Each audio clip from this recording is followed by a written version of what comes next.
Hi, welcome back, y'all. I hope that you got some good rest from that last segment because it was really intense. And now we are going to move forward into working through the next crisis, which is the crisis of security versus insecurity. We focused on connection in the parts of segment 4, and now we're going to focus on building security. So in this segment, we are going to talk about our psychological sanctuary. So we're going to learn some things, okay? First of all, let's talk about what happens to us physiologically when we lose a loved one to death. We actually lose a physical attachment, and a lot of people don't talk about this, that when we lose a physical attachment in a death loss, that it hurts us physically, physiologically. It's why our heart breaks. It's why we go through, there are stories of people just physically grieving for years after violent deaths, right? And so keep that in mind as you feel the pain in your body. Your body is actually breaking off a physical experience that it has had with someone, okay? And so today we're going to work through this loss created with the death of the loved one, and we're going to talk a little bit about, well, it's called the dual process model. It's developed by Strobe and Shu, and essentially what it does is it explains that the healthy grief is a process that involves the griever, you, to oscillate your attention between the loss, so facing the loss and what has happened with this loss, and I've lost a loved one, right? And then moving my attention to rebuilding, reconstructing my life, right? And so what we notice in grief is that depending on our attachment strategies, which we will talk about shortly in a moment, some of us tend to focus all of our attention on the loss and neglect rebuilding our lives, reconstructing our lives. And others can tend to ignore the loss and focus on just rebuilding. But oscillating our attention and moving back and forth actually helps integrate over time. And so as you oscillate back and forth, then the experiences integrate themselves into a new way of living, right? And so let's talk about some of our just attachments. First of all, the field of attachment is pretty big right now, and there's a lot of information online. If you are curious as to your attachments, we used to call it styles. Now we know it's strategies. It's not a style. A strategy is something that your brain develops in childhood to be able to adapt to the environment to meet its needs, right? And so with that said, there's a inventory. There's a test of sorts that you can take. It's a psychometric test. It's online, and it's the adult attachment inventory. So you can Google that if you would like, to figure out a little more of where you're at with your attachment strategy. But essentially, there's the secure attachment strategy. And secure attachments are created in environments in childhood where, as little children, we feel seen, heard, tuned in, safe with our caregiver, right? Then we have non-secure strategies. Non-secure strategies we would call avoidant or anxious.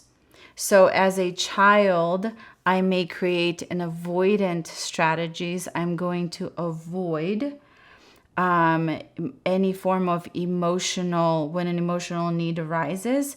And a lot of times that comes from having an experience with a caregiver who was just not paying attention to us. So anytime we had needs, if we brought up the needs and they were not seen or heard, tuned into, then our brain can decide to, hide that need, because it's not going to get met and this is too hard, right?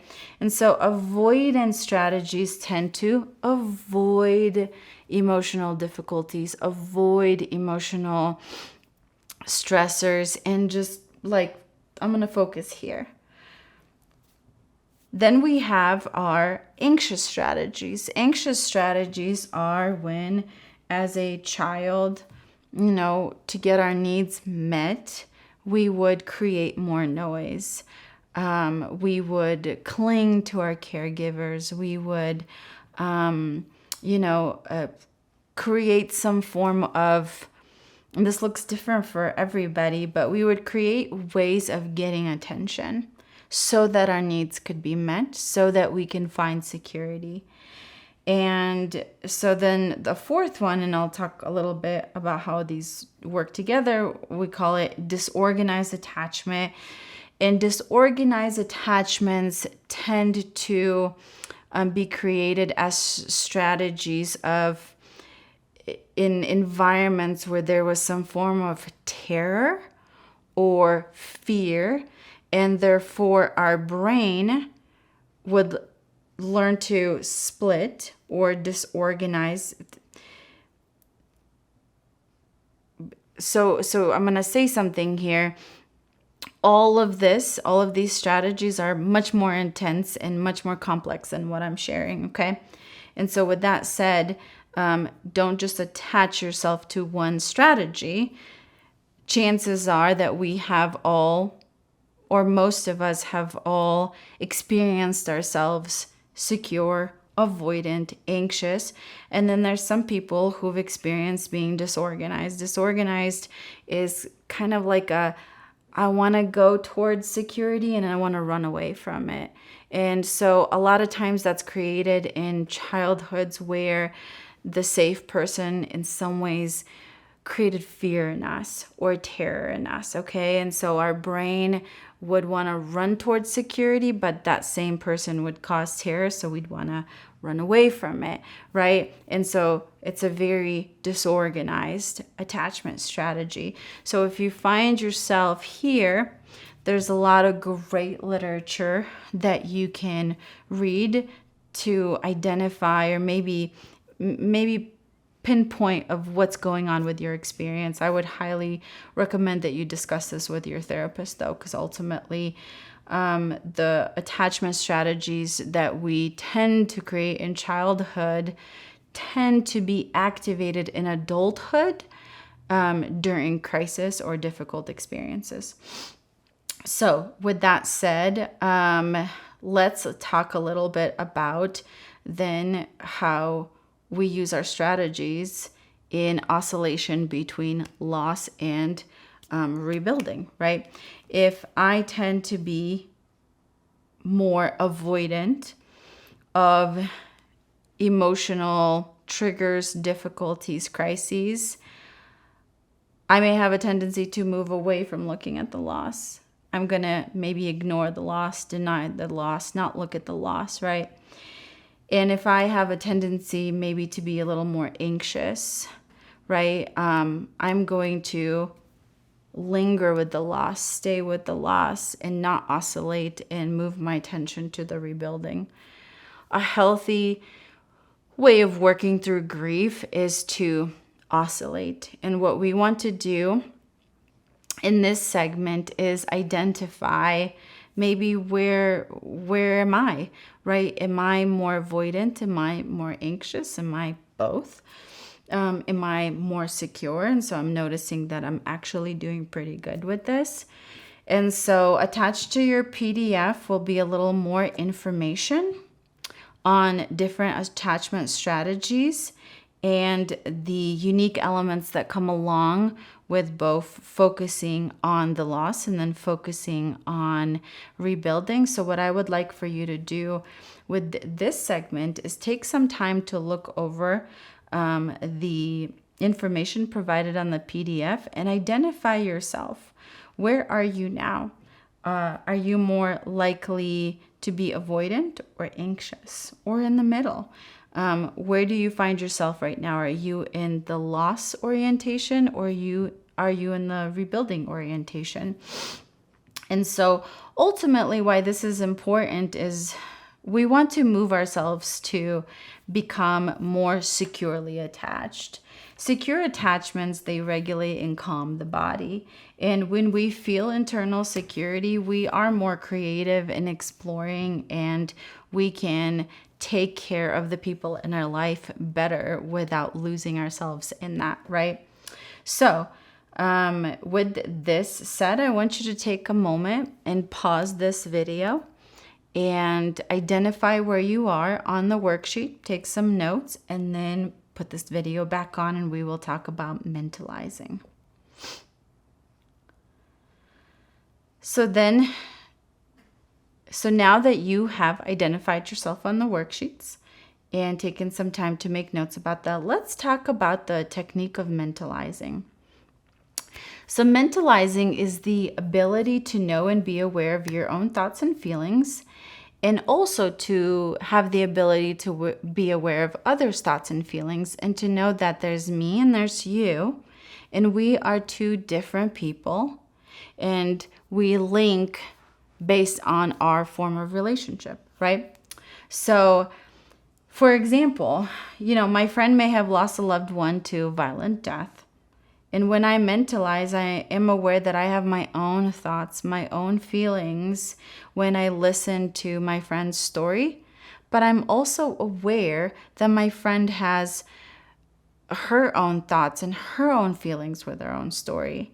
And in mentalizing, I'm able to create a space for me, for her, and for the story to be shared, right? And so allowing me to hold this space allows me to attune empathically without becoming the other's emotion or the other's thoughts, or without projecting my own thoughts and emotions on this person. And so this is a practice. It takes time to practice mentalizing and to become better at it than not, right? When we mentalize, we connect and create trust and security within each other. And part of mentalizing is being able to mirror back and respond accurately to what the other person is presenting to us. So I can be aware of my own thoughts, of my own emotions, of my own mental activities while I'm listening to my loved one tell a story of something going on in their life, and mirror back accurately what it is that they're sharing with me. And know that there's a difference between what they're sharing with me and also what my experience is, or my mental activities that are coming up for me as I'm hearing this story. So I'm going to, in the PDF, I'm going to write a little more about this for y'all. And so if you want to kind of linger with this information and read more on mentalizing, you can do that in your workbook. So ultimately, the whole point of mentalizing, the whole point of empathically attuning with our loved ones is it becomes like the psychological glue that bonds us to people. And it's the foundation for emotional regulation. With that said, we also want to learn to mentalize with ourselves, which means that I want to learn to listen to my own stories without judgment, without bringing in all this old information and taking in the new information, saying like, okay, Alina, tell me what you're thinking. Tell me what's going on for you, and let me hear myself, right? Without judging myself with my old information. So with that said, I want you to now pause this video and look through this information. This was a very teaching segment. I want you to identify where you are on the loss orientation or the rebuilding orientation. Where do you feel like you are, and where do you feel like you need to move to next? Identify what strategies, attachment strategies, you're more likely to lean against, right? Especially in this time. And notice how you mentalize with yourself and with others, and maybe practice some of that. Refer to your workbook. There will be some questions for you to look through, to work on, to reflect. And I will see you in the next segment.